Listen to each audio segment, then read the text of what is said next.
Good morning, everybody. It's the morning recording. It's me, Big J. I'm here back with you. Another beautiful morning. I hope when everybody woke up this morning, they woke up feeling love in their hearts for those that are actually impactful to your life, to those family members that you live with, or to that special person that you sleep next to.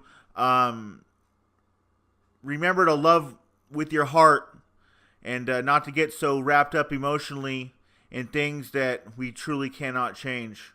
Hope you guys are remembering that out there. I know the world seems real topsy-turvy right now. A lot of people are reacting. Human beings need to know sometimes from outside sources that their feelings are valid. Everything everybody's feeling out there, whether it's good or bad, your feelings are valid. But you need to acknowledge that you felt that feeling, that you understand it, and then you need to move on from that feeling. And we all need to start thinking critically from here on out. So we can't stay in a state of hyper emotionality all the time. I think that in my life, when I've stayed like that for long periods of time, I've ended up making decisions that lead me down paths that I don't necessarily feel like I wanted to go down that path. I feel like when we allow ourselves to become hyper emotional in situations, that we become susceptible to allowing other people to control our lives. And so we need to acknowledge that our feelings are valid. Whatever feelings you're having, whatever situation you're having in your life, we all go through trials and tribulations on a micro and a macro scale, both individually and then also, as a group. We need to acknowledge our feelings, and then we need to move on. And, we don't need to look 4 years in the future and pretend like the next 4 years aren't going to happen. You guys just still don't get it, man. Like, I've been telling everybody for every election that I can remember since I've been an adult, since the 2000 election, that they're bullshit. That every 4 years, half the country's excited, half the country is disgusted. This isn't the first time people have been disgusted over the choice of president. Even when I was a kid, depending on what household you're hanging out at, if you're at your own parents' house, maybe they were conservatives or liberals, and maybe you went over to your buddy's house and they were the opposite. There's always been a strong emotionality linked to our choices when it comes to the political system. So we don't need to stay like that anymore. I've been telling people forever, like every 4 years, half the people are happy, half the people are disgusted over who the choice is. And then, they always say they're going to look 4 years down the road and hopefully, another choice will be made that will fit their needs better and will make them more happy in their life. And then, people are just perpetually disappointed. 8 years ago, lots and lots and lots of people were very excited over the appointment of President Obama.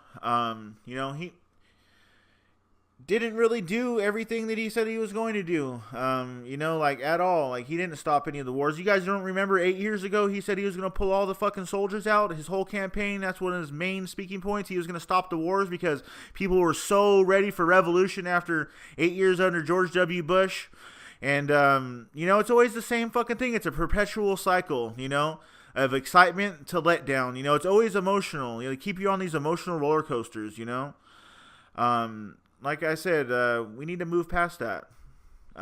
We felt the feelings, just like any situation in your life. If you hold on to that emotional feeling for too long and let it bring you down for too long, that's not healthy for you. And the same goes with things like this. The longer that we allow ourselves to be divided, the longer that's our communities and our society being sick. So right now, it's like our society has the fucking flu the last couple of days. Like, there's an extreme amount, and I hate using that word because it's a trigger word used in mainstream media, but like, there's extreme emotions on both sides right now, either elation or disappointment.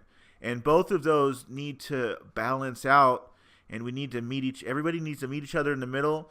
And remember that every 4 years, it's the same fucking thing. They think that we're just livestock. I was thinking about that, about the WikiLeaks and how, and I know I've been talking about it, how that information just happened to come out perfectly in time for the end of the election and to swing people's votes. So a lot of people jump in the boat with Trump, and then everybody who doesn't, they're so harshly on the other side even more now that it created even more division than ever. It's like, with livestock, when you're herding cattle, you do that, with a herd dog, and that herd dog barks and that loud noise, and his presence, ushers the cattle into a certain direction in which the rancher wants them to go. And so I feel like we're the cattle. I feel like Julian Assange and WikiLeaks are the herd dog, the shepherd dog, whatever you call it, the herd dog. And when they release information, they bark loudly. People run in the other direction, and they happen to run into, a cage with Donald Trump, and he's in the pocket. He's rich, socialite. He might not be all the way into the Masons and all of that, but he's still up there, and there's already indications that lead me to believe that he was on the inside too. So he has strong ties with other world leaders throughout the world. A different set of relationships than Hillary has, but he's strong with the elite in the world too in his own right. So let's not forget that we've been set up every 4 years. We're continuing to be set up. Everybody pissed off at the other side. You've been set up to be pissed off at the other side, and they want us to be mad at each other. They want us to be divided. It's easy to control us when we're divided. And so Julian Assange barked loudly. A lot of people ran in a certain direction, all huddled up together into the corner with Mr. Trump over in that corner. The other people stayed huddled around Hillary in the other corner. And, and there's just so much negativity right now. So, every Twitter post where you attack the other side, you're engaging in it. And it's unhealthy. Our society's sick. And every time you let out a Twitter post that attacks the other side of the coin on this, it's like our society sneezing or throwing up, fucking trying to purge this sickness out of itself. And we just need to stop, man. You guys need to go listen to some Alan Watts. If you believe you're trapped, then you're trapped. That's the only way you're trapped. It's all in your own mind. If you believe you're trapped, you'll lead yourself into situations where you become trapped, and that mental state will turn into a physical reality. So we're not trapped. We're the controllers of our own destiny. It is all within you. Your consciousness is the other half of this universe. What is a hot or cold temperature without something to feel it, to gauge it, to be a tool that reads that, that temperature in life? Whatever you want to say, man. We are special. We're more special than what they want us to believe we are. So just remember that. I started to go off into a tangent there and started to lose myself a little bit there. I do apologize. But it's just, we're special, more special than creating divide amongst ourselves over this political election. So just remember that. That's all I want to say about that. Don't attack anybody over this. Show love, extend hugs. The world needs more hugs, not more thugs. So wake up feeling love in your heart, because that's as far as I'm concerned, having experiences and being able to live in a perpetual state of love exuding from your heart should be the main purposes of the reason why we're living here. And we're here to live and to love. And I know that sounds cheesy, but we're not here just to survive. And that's what we're doing, especially right now as we're all fighting amongst each other and, attacking each other. We're surviving, aren't we? We're all so worried that from 4 years to the next, if it's going to go up or down, up or down. A lot of people, and see, my life, I don't feel like, and I'm not I've lived an up and down life the last 8, 10, 15 years since I've been out, on my own as an adult in this world working. My life hasn't been perfect by any stretch of the imagination. And I feel like over the last 8 years, over Obama's administration, my life didn't get any better or worse than it was under George W. Bush. The financial system's still the same. Still barely making enough. The inflation is still going up. We're still sending poor people's kids overseas to go fight in wars that they don't understand. So miss me with all the bullshit, and it's just another 4 years of bullshit. So let's not forget that. That we've been getting duped. We're going to be duped again by these fucks, and that a revolution isn't true change. We need to do something different than that. We need to stop participating in this system. We need to start teaching ourselves and teaching our kids to think about ways to live their life that are different than anything that they've been taught in these systems that they're raised in. I know that sounds hard, but it's going to take generations of focused thought to be able to figure this out. So that way we can organically shift to a way of living where we love each other primarily, and we don't cut each other down over material gain or any hateful reasons or any spiteful reasons. So that's that, and that's it. Bam. So I hope you guys are having a wonderful day. Another overcast day here in the state of Oregon where marijuana is legal. And my coffee's black as fuck. I love it. Actually need to go get another cup here in a minute. Yeah, so just live your life today, loving from your heart, and let that be your primary focus of the day. And don't let other shit bring you down, and get over it. Put your big boy pants on, your big girl pants on, and let's get over it. Ladies and gentlemen, I love you guys. I want to love in the world. I don't want to hate in the world. We all get in arguments. We all have our ups and downs. But the point is, about the downs is that they're a learning experience, and you're not meant to hang out there. And I feel like as a society right now in this country that we're living in the gutters right now on both sides of the ball here, and we need to realize that there's something deeper in this. There's a consciousness more broad than what duality has taught us. We don't have to compete and fight with each other on a daily basis in order to attain what we want in life, in order to attain happiness. We could all have an adequate amount of material possessions without feeling like we have to attain so much to where it becomes a sickness. That doesn't have to be our primary focus in life, and we don't have to fuck each other over and cut each other down on a daily basis for the acquisition of material goods, which is really what it all comes down to. Like what all of politics comes down to is protecting people's ways to acquire assets, I feel like. So government, for the most part, it's mind control. If you break it down to the Latin meaning, it's literally what it means. People just don't want to know that truth, though. It's a hard truth to swallow, It's a fucking hard, long shaft to swallow, motherfuckers. But, alright, so everyone love each other. We're going to talk about a little mixed martial arts today. UFC 205 just 2 days away. Some breaking news. Rashad Evans versus Tim Kennedy has been pulled off. The UFC 205 card has been rebooked for UFC 206. If you guys don't know who they are, Rashad Evans used to be the light heavyweight champion. Had a good little run there. He was a winner of season 2 of The Ultimate Fighter, I do believe. Been around for a long time. Been in the UFC for like 10 years, something like that. He was dropping down the middleweight for his first time to fight Tim Kennedy, Special Forces military guy who's also an MMA fighter. Pretty intense dude. I guess he wasn't very happy that Rashad Evans had to pull out. I guess Rashad was hurt, so he had to pull out, and so they rebooked it for just a little ways down the road, just one pay-per-view event into the future. I guess Tim Kennedy was trying to find an opponent. He really wanted to fight at UFC 205.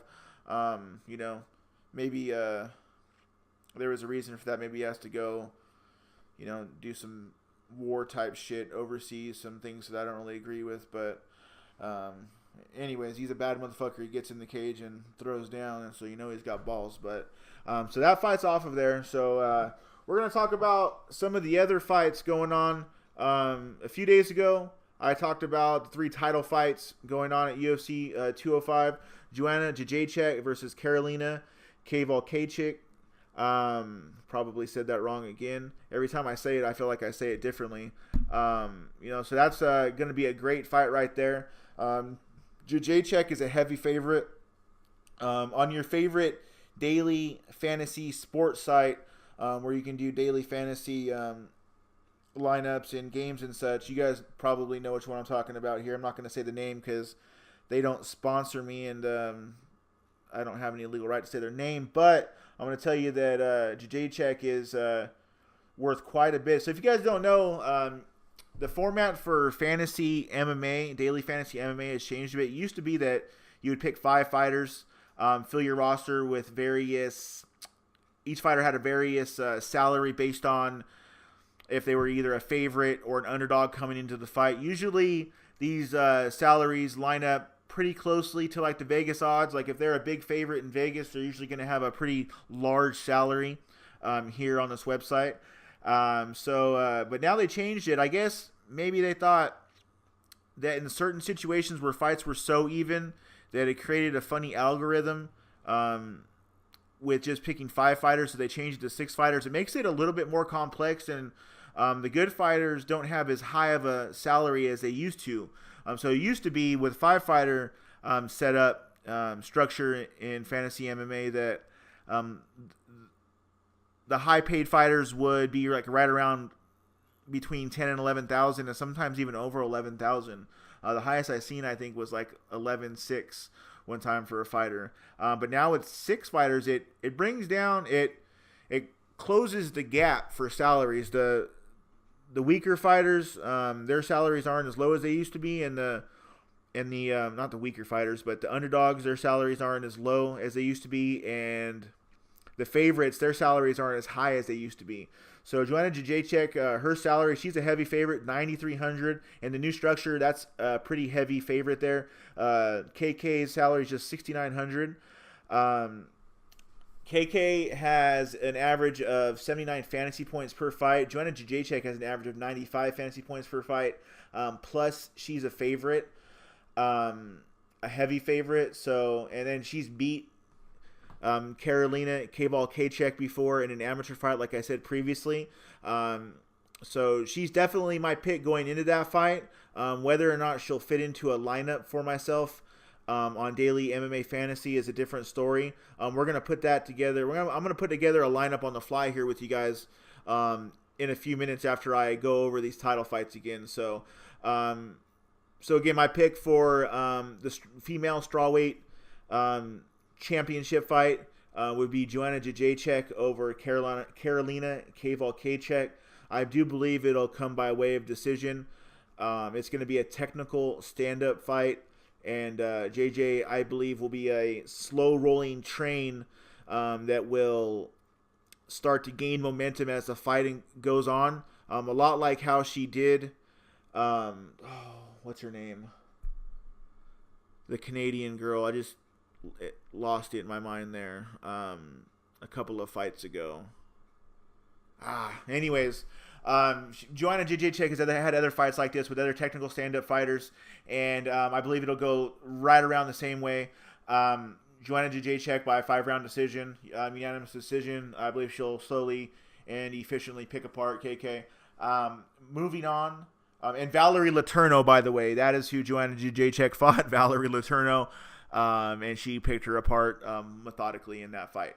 And also Jessica Penne, even though JJ did stop her, I mean, if you want to see a brutal just picking apart of an opponent on the stand-up game and defending takedowns and just keeping a standing sprawl and brawl, you might feel a little sympathy in your heart by the end for Jessica Penne because she just gets absolutely demolished in that fight. But that's what Joanna Jędrzejczyk does. She builds momentum in the fight, and she picks you apart, and she's like a velociraptor, and she gets that momentum, and she just doesn't let it go. So I think Joanna Jędrzejczyk by 5-round decision, like I said. Moving on, the co-main event of the night, Stephen Wonderboy Thompson is challenging for Tyron Woodley's title. Tyron Woodley's title, I should say. And Stephen Wonderboy Thompson is a stand-up specialist. His whole life, karate and kickboxing, American kickboxing. He has the dexterity and the ability to put his foot and his shin places on your upper body that can put you to sleep like no one other. He has the ability to control range very efficiently. So Tyron Woodley, in his last fight, he gained the welterweight championship from Robbie Lawler. He put Robbie Lawler to sleep, brutally put him to sleep. And basically how I feel in this fight is that Tyron Woodley is a classic wrestler who has built a stand-up game around the base of wrestling and who has very, very powerful knockout power. Probably maybe one of the most powerful strikers in that division, if not in that division and several other divisions. So he's basically the same type of prototype as the ex-champion Johnny Hendricks. Stephen Thompson put a clinic on Hendricks, avoided all of his takedowns, did beautifully with his takedown defense, kept it standing, controlled the range, and eventually knocked him out. I do believe that same thing is going to happen here. That's what this website also believes, seeing that, and it's surprising seeing Stephen Thompson is such a favorite here, but Thompson scored almost 100 fantasy points in every outing since he's been in the UFC. He hasn't lost in quite a while. He's learned the lessons he's needed to. He's at the championship level, and I believe he's going to pick Woodley apart. And it's going to be a second-round TKO for Stephen Thompson. I think he's going to land a kick, and he's going to follow up with some strikes on the ground. Moving on to the main event, Conor, the Mystic King, Mystic Mac, Conor, Notorious Conor fucking McGregor, whatever you want to call him. He's an asshole, but he gets shit done. He scores over 102 fantasy points per game, per fight, per game. So used to talking about other sports. He's really never an underdog in Vegas or here, but for the average person, they sure do like to root against him, and it's because he aggravates a lot of people. He gets a lot of attention. Exactly what he wants to do with his verbal antics, with his pre-fight routines that he does. The way I want to talk about picking people apart efficiently. He can talk shit with the best of them. So he doesn't flinch when it comes to conflict. He's fighting, of course, the lightweight champion, Eddie Alvarez. Conor, who is the featherweight champion, going up in weight to challenge Eddie Alvarez. The UFC has said that once Conor fights this fight, if he wins and he wins the lightweight championship, he will have to let one of the two belts go. Most people do believe that if Conor is in fact forced to let one of those belts go, that he will most likely let go of the featherweight belt, since it's the harder weight cut. Featherweight's 145, lightweight's 155. Conor's a rather large-framed featherweight. He will never deny his ability to do anything, and that includes the weight cut. He says that there's no problem getting down to featherweight, but his coaches, especially John Kavanagh, his head coach, has said on multiple occasions that he doesn't want to see Conor go down the featherweight anymore, that he feels like it depletes too much out of him. So that's got to speak for something. So anyways, getting back to this fight, Eddie Alvarez again, this is a typical prototype in MMA. It was a recipe for success for a long time, going back to guys way back in the day like Mark Coleman, wrestlers who develop a bit of a stand-up game and who have some good ground to pound, who are just vicious, tenacious, hard-nosed guys. And that's what Eddie Alvarez is. He's a grappler, he's a grinder, but he has finishing ability, and he has the ability to be explosive in tight situations. I feel like where Conor does his greatest damage is in range with a little bit of a distance. Eddie has the ability to close that gap and to deliver damage at a greater volume than what Nate Diaz could in the clinch. Nate, I really felt like, was trying to get that fight to the ground, was trying to get a trip, was trying to do a little bit of work against Conor on the cage, and he really put it on him at the end of one of those rounds, I know, but I really felt like Nate wanted to get that fight down to the ground from the clinch, try one of his judo-type throws or one of his jiu-jitsu trips to get that down to the ground. I feel like Eddie would feel very comfortable smothering Conor against the cage and putting hands on him there and putting work, dirty boxing in against the cage without having to take Conor down. But if a smaller, equally polished wrestler in Chad Mendes could take Conor down, I believe that Eddie Alvarez could take Conor down. Eddie Alvarez is well conditioned. Not to say Chad wasn't, but Chad did take that fight on early notice, on late notice, not to make excuses for him. But Eddie Alvarez had a full camp. He's dedicated.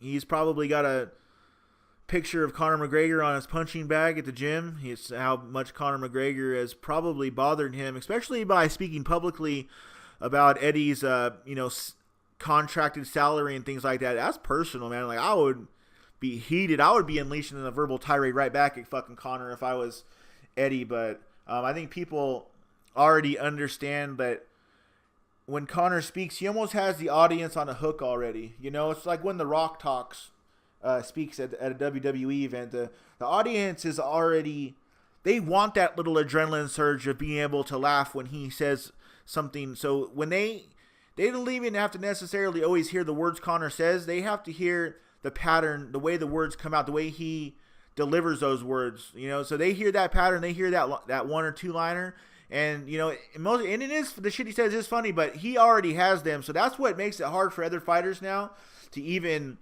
compete with him at a press conference. Is the audience is already on the hook for Conor. He's already established that. So if you haven't already done that groundwork, that pre-work, to have your audience where you want them, he's gonna take advantage of you in that fight, in that verbal fight there at the press conference. So that's why Nate was able to stand his ground a little bit with him, because the audience already had a prerequisite class on the way Nate does things, and Nate's been known to be pretty vocal and pretty resistant as far as doing what he's asked to be told, and playing nice with their fighters and stuff like that. So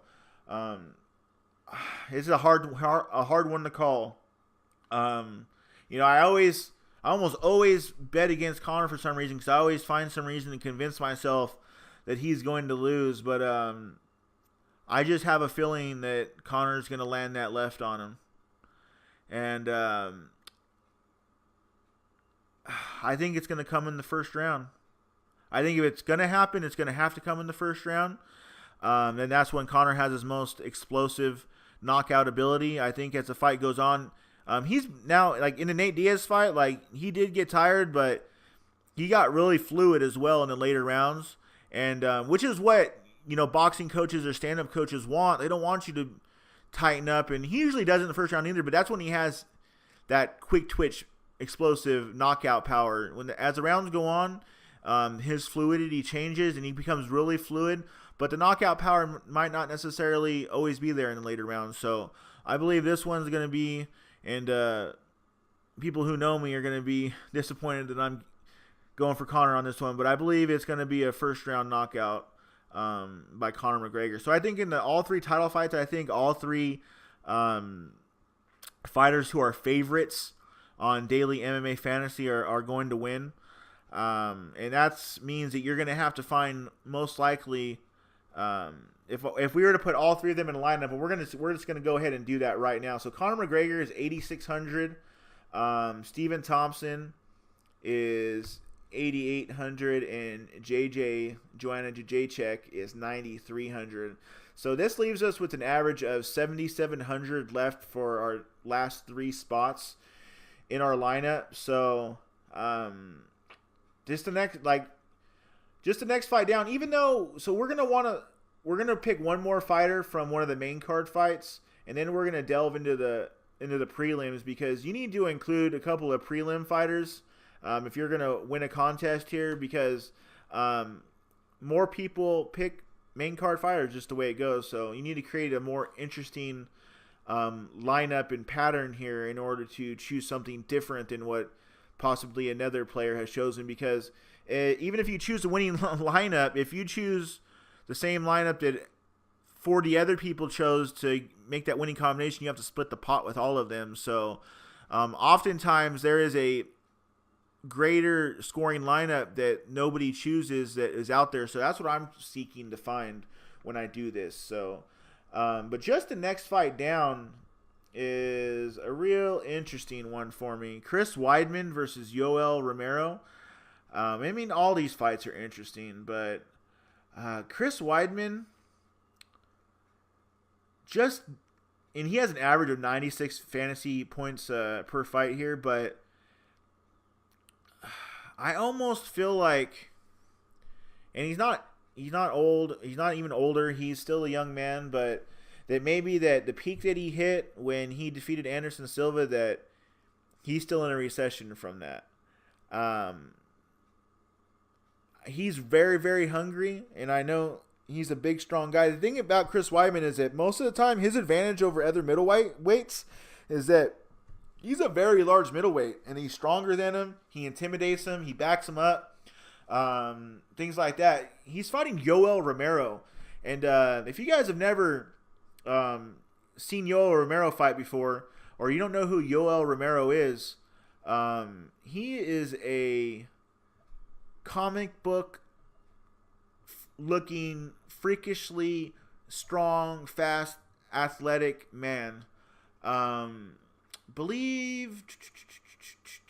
Yes, he's an Olympic wrestler from South America, I believe either Puerto Rico or the Dominican Republic.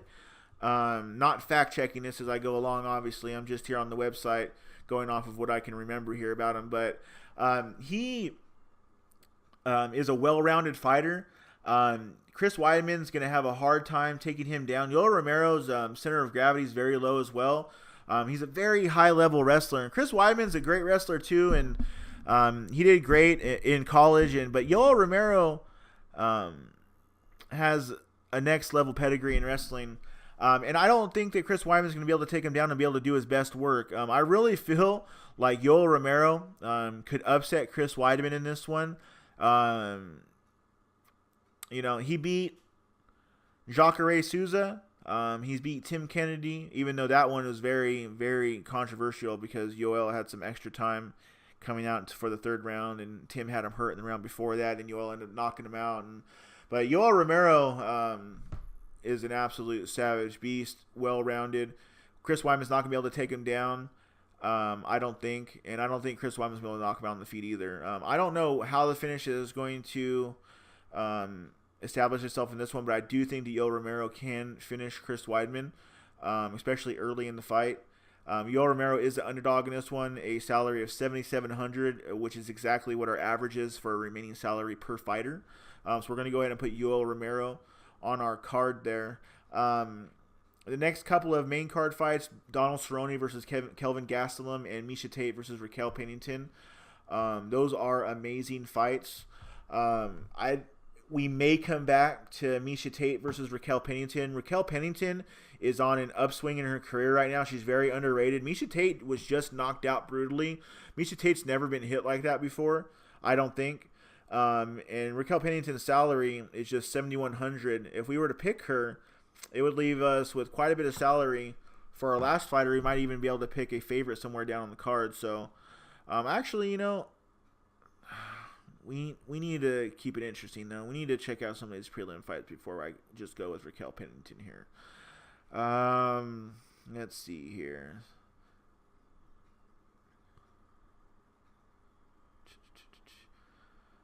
So, looks like in the prelims, we have our main prelim fight that'll be most likely featured on FS1 is Frankie Edgar versus Jeremy Stevens. Most other times this would be on the main card without a doubt.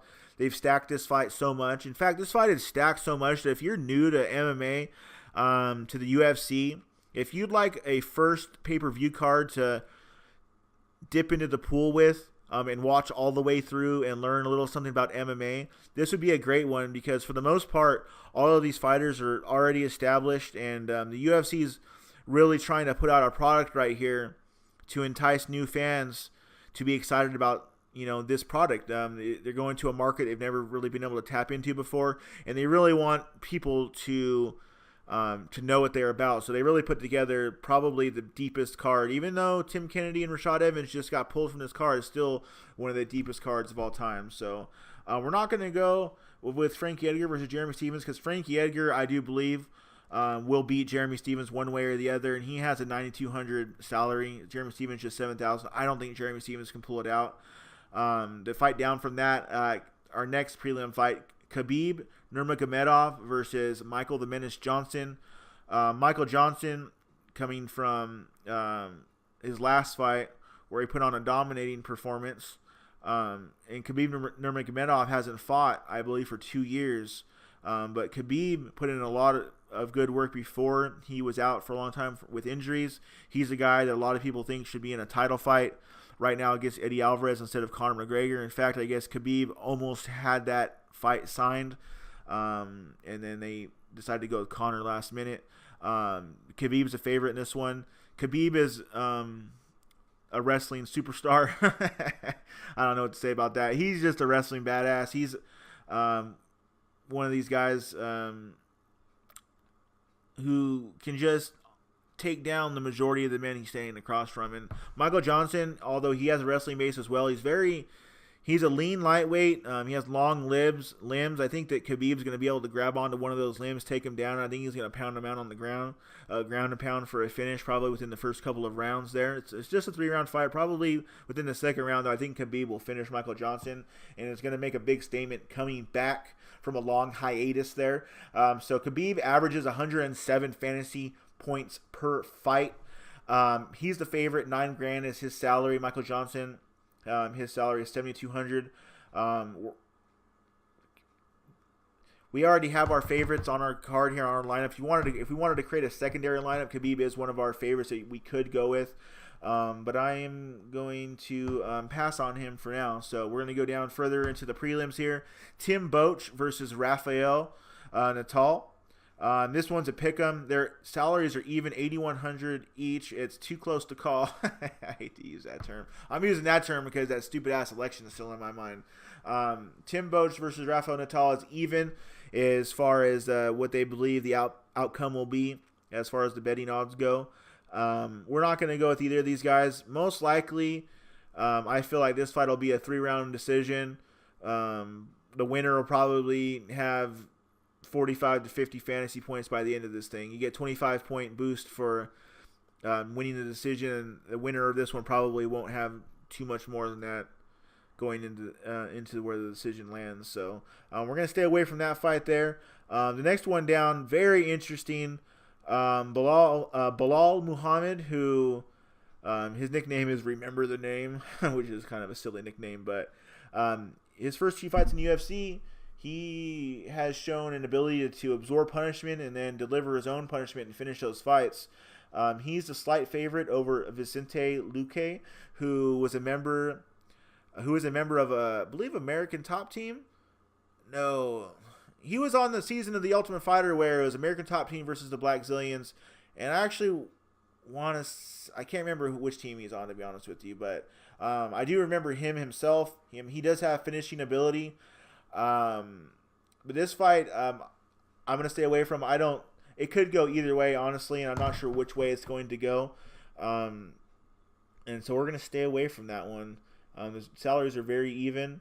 The next fight down, very interesting here. Thiago Alves dropping down to lightweight from welterweight. He's a moderately sized welterweight, and he's a huge lightweight. He's fighting Jim Miller. You got his boy from New Jersey, Jim Miller, who's a savage, grizzled vet. Both of these guys are, man. Both of these guys have been through wars. They both delivered ass whippings, taken ass whippings honorably inside the cage. It's a close one.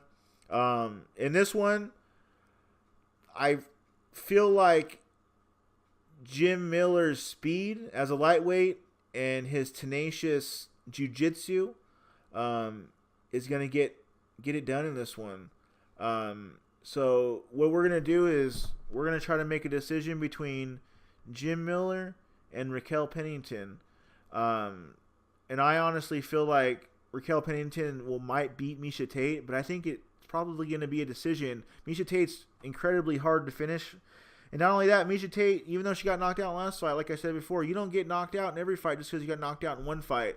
And she's an ex-champion. She's a champion, not an ex-champion. She's a champion at heart. She won that championship strap, and she'll always be the champion. And she's probably coming back more tenacious than ever. So that fact right there makes that fight a toss-up. Raquel Pennington being an upswing, Miesha Tate being on a downswing, but Miesha Tate championship experience, and her wanting to come back from such a poor performance last time, I believe makes that fight more of a pick'em. And I believe Jim Miller is going to finish Thiago Alves. I just feel that way.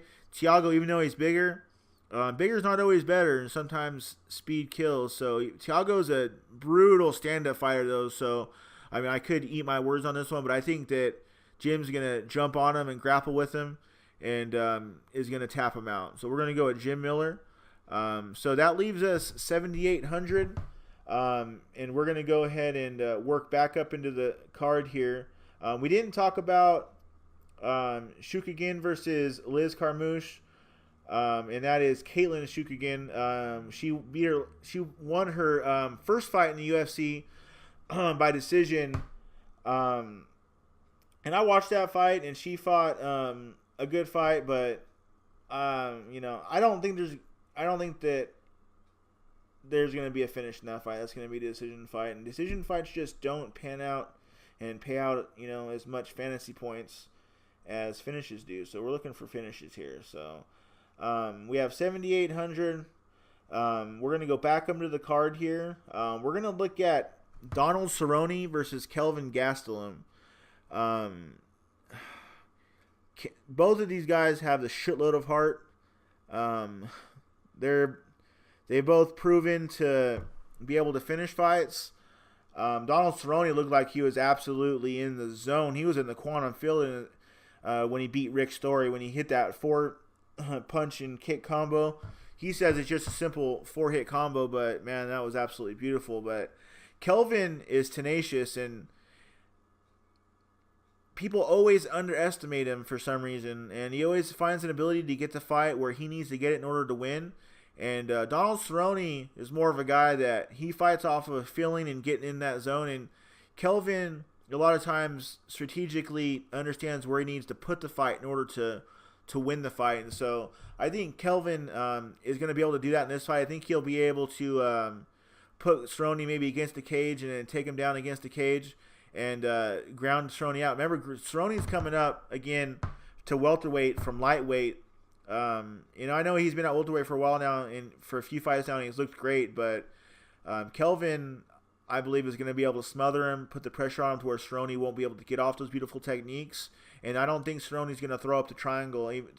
The triangle choke is one of Cerrone's most often used finishes throughout his career, but I don't think he's going to be able to get that up against Kelvin. I think Kelvin's going to put him on his back, and I think he's going to finish him from the top. So that's going to be our underdog pick for our last spot in our roster. So we have Conor McGregor, Stephen Wonderboy Thompson, Joanna Jędrzejczyk, Yoel Romero, Jim Miller, and Kelvin Gastelum rounding out our 6-fighter lineup for our daily fantasy MMA contest. And I'll let you guys know next week on the Monday version of the morning recording how I did over the weekend with this lineup. So hopefully I do all right and I can win a little bit of money. But no harm, no foul. I didn't bet too much on this. I'm not going to say exactly how much this contest costs, but the contests start out very cheap and they go up to very expensive based on your taste and your ability to afford what you want to afford on here. But I can tell you this, that my track record overall since I've been playing on here, I've done pretty well. I've won 2 contests. I won $100 on one contest, and 80 on the other. They were spread out from each other, but I've definitely won more money than I put in on here. And so it's just a fun little thing I do, and I keep it going, and it doesn't drain me of too much money financially, and I get a lot of fun out of it. So there's my lineup. Thank you guys for hanging out with me while I made it there.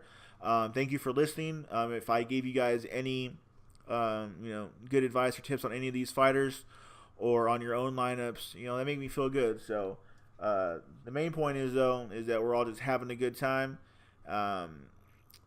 and living our lives, doing the things we want to do, not getting bogged down by things. So there's my fantasy lineup for UFC 205 coming this Saturday. You guys should definitely watch it. It's going to be one of the best UFC cards ever. Literally is going to be a great card, and if you're on the fence about watching the UFC, you're thinking, it kind of looks cool, but seems like it might be boring.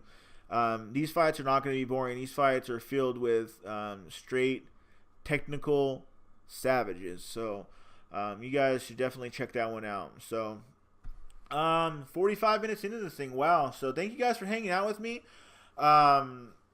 So tomorrow, me and the missus are driving up to Salem.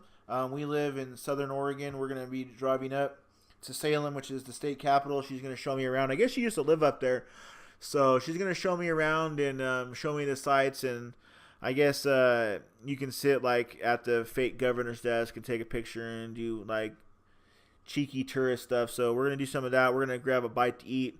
If any of you guys have ever been to Salem before, and you guys know a great place to grab some lunch while you're up there, go ahead and let me know in the comments section of a great place to eat in Salem, Oregon, if you guys have ever been there before. I'm from California. I've lived up here for a few years. Focused hard on working a lot for these stupid-ass companies.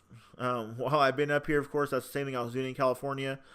And so I haven't had a lot of time to explore the state. So I've been to Portland a couple of times, just back and forth to drop a friend off. Been to Eugene. When I first, took the train up here and finished out on the bus to come up here, they always drop me off in Eugene. So, I've been there a couple of times, but I want to go have some experiences in this state. My home state of California, I've been, top and bottom, I've been all over, but, so I hope to have a good time tomorrow and for us just to, enjoy our lives tomorrow and express our love. Have a good time, And so I hope between now and then you guys have a great time as well. The morning recording is going to be taking a 3-day break because we're leaving super early in the morning tomorrow. I don't have an ability to record on the road just yet. It would be cool to take you guys with me for the road trip. But unfortunately for this one, we're not going to be able to do that. So I'll be back Monday morning for the morning recording. You'll be hanging out again with your boy Big J. I always get so wrapped up in talking to you guys here that I forget that I'm halfway through smoking a bowl of weed here. So hold on.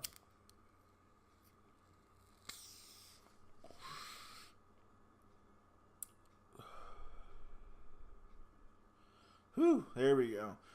As I continue to develop my content in this podcast and the other podcasts I want to do and stuff like that, my intensity will simmer down a little bit, so I'll gain some balance here. I know being energetic is great, especially in entertainment and when just trying to engage people, being energetic and upbeat is great, and but sometimes a little balance is good too, sometimes a little hit of weed to balance out the intensity of my mind state is exactly what I need. So it's what a lot of people need, you don't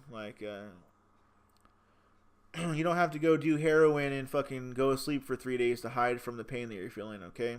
Smoke a little weed, think about it. Weed makes you super self-reflective, so think about yourself. If there's something that you don't like when you smoke weed, if after you smoke weed and you get high, if there's something about yourself that you feel like you don't like, that's showing you that for a reason at that point. So take a moment to think about it and to figure it out. That way you can move forward and not feel like an asshole the next time you get high about something you said or you did. So treat the people around you with love. Extend that love out to people you don't know. When you're walking down the street, say hi to someone. Wave at someone you don't know. The next time someone cuts you off in traffic at the next stoplight, instead of flipping them off, pull them up next to them and, Offer him directions to the DMV and give him some fucking driving lessons. Nah, but just give him a wave or something, you know? Let's not be so quick to be so hostile with each other all day long, every day. Especially right now. We're sick right now. Everybody seems like they hate each other right now. That means our society's sick. Everybody's focusing on the wrong things. Everybody's being negative. Everybody's using social media to tear up the person next to them. We're being tyrants to ourselves right now. We don't have to be controlled by a tyrant somewhere else because we're controlling ourselves and being tyrants to each other. So remember that if you want somebody to be accepting of your way of life, in which if your way of life is such that you don't hurt anybody else emotionally, physically, or mentally, and the only person you put in harm's way is yourself in any way, and you enjoy your life, if you want people to be accepting of that way of life, be accepting of their way of life, even if it's different than yours. As long as they're not hurting other people and they're only putting themselves in the way of harm, be accepting of their way of life as well. Let's remember that being aware and progressive doesn't mean just fitting the mold of a different set of parameters that you didn't like previously, all right? It means accepting all parameters in which don't hurt other people. If somebody's doing something that's hurting somebody else emotionally, physically, verbally, by all means, stand up for that. But a politician who you do not know personally should not be able to make you feel like they are insulting you personally, okay? That was all just a show, just for attention, just to get you to feel emotional, disrupt your thought processes, and to lead you down a certain path. So let's all say, fuck that, love each other, carry out your day with love in your heart. Don't divide yourself from the person next to you. Bake a pie for your neighbor. Share a drink with someone different than you at the bar the next time you're there. And don't find reasons to pick fights with people today. I'm going to do the same. People who know me know that I probably sound like a hypocrite right now because we're all works in progress. But I know in my heart the right thing to do is to show love and not hate, and not to pick fights, and not to be overly defensive either. Because being overly defensive means that you're being overly emotional. And when you're overly emotional, you don't have the ability to critically think, because thinking critically and being emotional are at two opposite ends of the teeter-totter. When you're emotional, you can't think the way you're supposed to solve problems. And when you're solving problems, you're not going to be too emotional. So just remember that, okay? The most emotion we should show is love in our hearts. Other than that, we should be thinking about how to solve our problems in our life critically, using our minds, being balanced on both sides, not being too hypercritical or too hyper emotional. Okay, like Alan Watts says, you don't want to be all body, which is all critical thinking, and you don't want to be all spirit, all mysticism, which is all just emotional thinking. So we got to be a balance of those two. So you guys have a wonderful day. It's been great hanging out with you guys. This has been the first week of the morning recording. You guys have participated in listening to me let go of my thoughts and speak about what I think is important in the world, and just speak about things that I enjoy as well, hobbies and stuff like that. So thank you for being a kind audience. Hopefully get to know my audience better as we go on. And I know that you guys are going to be the best fucking audience ever. So subscribe on YouTube to Critically Creative Entertainment.